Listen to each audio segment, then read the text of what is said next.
வணக்கம். ஸ்டாலினை சுற்றி வளைத்த போலீஸ். விஜய் அவர்கள் வெளியிட்ட முக்கியமான அறிவிப்பு. நண்பர்களே, இந்த வீடியோவிற்கு ஒரே ஒரு லைக் மற்றும் சப்ஸ்கிரைப் பண்ணிருங்க. டெண்டர் ஊழல் முறைகேடு சுமார் 2000 கோடி நடைபெற்றிருப்பதாக கடந்த திமுகவின் ஆட்சி கவிழுக்கும் போதே 2000 கோடி வரை ஊழல் செய்திருக்கிறார்கள் என்பதை தற்பொழுது பொதுப்பணித்துறை அமைச்சராக இருக்கக்கூடிய ஆதவ் அர்ஜுனா அவர்கள் வெளியிட்டுள்ள முக்கியமான அறிவிப்பால் திமுக முக்கிய தலைவர்கள் அதிர்ச்சியடைந்துள்ளனர். வீட்டிற்குள் எப்ப வேண்டுமானாலும் போலீஸ் நடவடிக்கை மேற்கொள்ளலாம், இரவோடு இரவாக கைது நடவடிக்கை மேற்கொள்ளலாம் என்ற தகவலும் தற்பொழுது கிடைக்கப்பெற்றுள்ளது.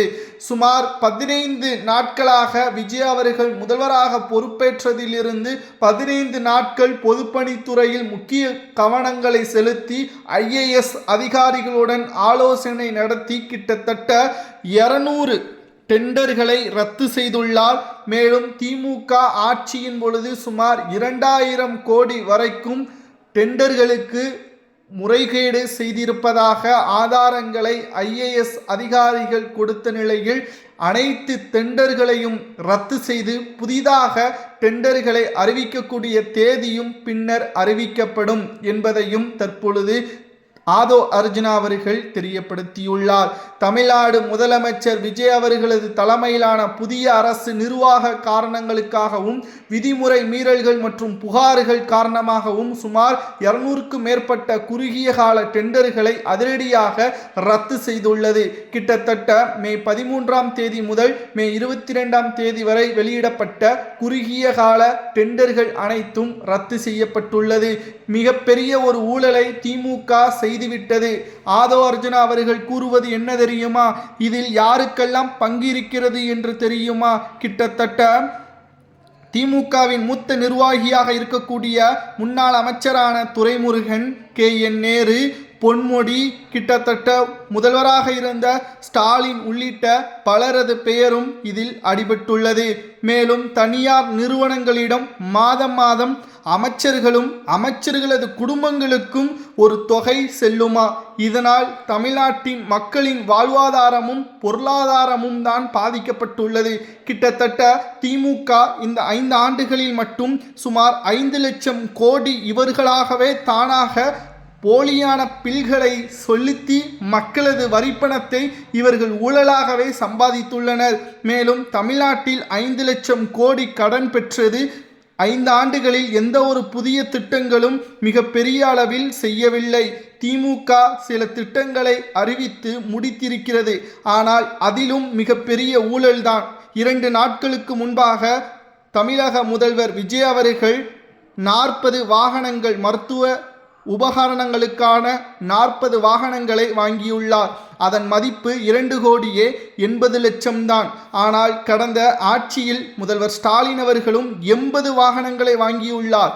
அதன் மதிப்பு சுமார் 13 கோடியாம். கிட்டத்தட்ட 40 வாகனங்களை 3 கோடி என்று வைத்து கொண்டாலே 80 வாகனங்கள் 6 கோடி தான்.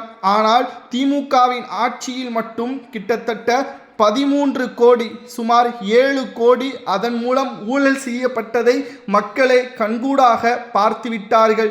இனியும் திமுக ஆட்சியை அமைப்பது கடினம். எப்ப வேண்டுமானாலும் ஸ்டாலினையோ திமுகவின் மூத்த நிர்வாகியையோ காவல்துறை அதிகாரிகள் சுற்றி வளைப்பது உறுதிதான் என்ற தகவலும் கிடைக்கப்பெற்றுள்ளது. கிட்டத்தட்ட பாஜகவிடம் இருந்து திமுக தான் காப்பாற்றுவது போல ஒரு பிம்பத்தை கொண்டு வந்துள்ளார் ஸ்டாலின் அவர்கள். கடந்த 10 ஆண்டுகள் 2011ஆம் ஆண்டு முதல் 2021ஆம் ஆண்டு வரை ஜெயலலிதா அவர்கள் இருக்கும் வரைக்கும் திமுகவை அரியணையில் ஏறவிடாமல் மாற்றினார். அப்பொழுது பாஜகவிடம் இருந்து காப்பாற்றியது யார்? என்னமோ திமுக மட்டும்தான் தமிழ்நாட்டின் தலை சிறந்த பாதுகாவலனாக இருப்பது போல் நாடகமாடியுள்ளது திமுக. 5 ஆண்டுகளில் 5 லட்சம் கோடி என்பது மிகப்பெரிய ஒரு ஊழல். அதில் யாரெல்லாம் பங்கு வகித்தார்களோ அவர்களுக்கெல்லாம் நிச்சயமான ஒரு தண்டனையை பெற்றுக் கொடுப்பதுதான் எனது ஒட்டுமொத்த கடமை என்பதை விஜய் அவர்கள் கூறியிருப்பதாக ஆதவ் அர்ஜுனா அவர்கள் தெரியப்படுத்தியுள்ளார். தற்பொழுது அமைச்சரவை முழுவதுமாக நிறைவடைந்து விட்டது. 2 அமைச்சர்கள் கூட்டணிகளுக்கு ஒதுக்கீடு செய்யப்பட்டுள்ளது.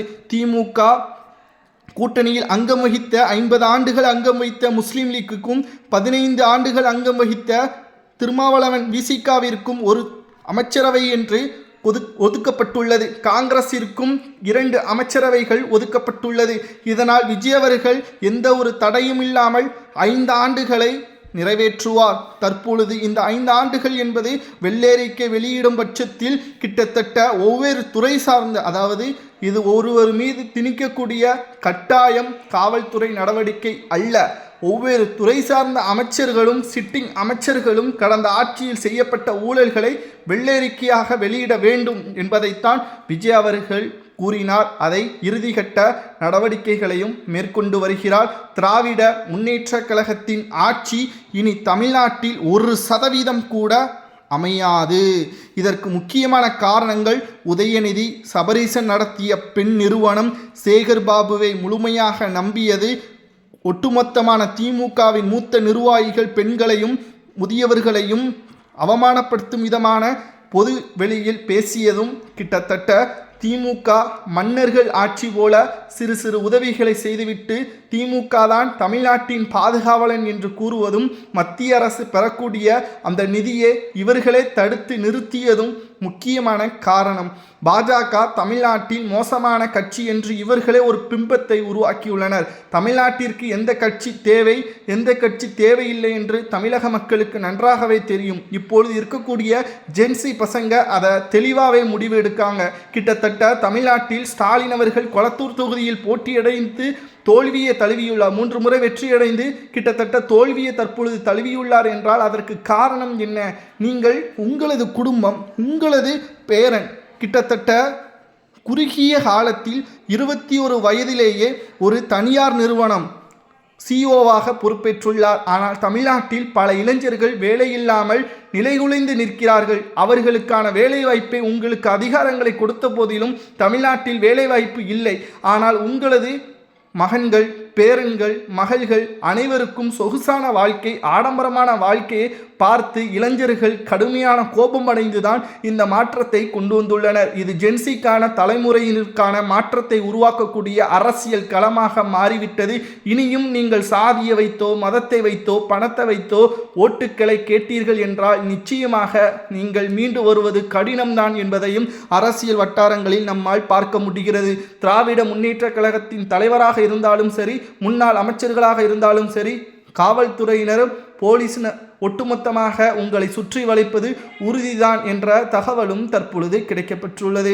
கிட்டத்தட்ட 2000 கோடி இந்த கடந்த 6 மாதங்களில் திமுக ஆட்சியை கவிழ்க்கக்கூடிய அந்த 6 மாதங்களில் மட்டும் 2000 கோடி வரை பல நிறுவனங்களிடம் டெண்டர்களுக்கான பணங்களை பெற்றுள்ளது மறைமுகமாக. இதற்கு என்ன தண்டனை கொடுக்கலாம்?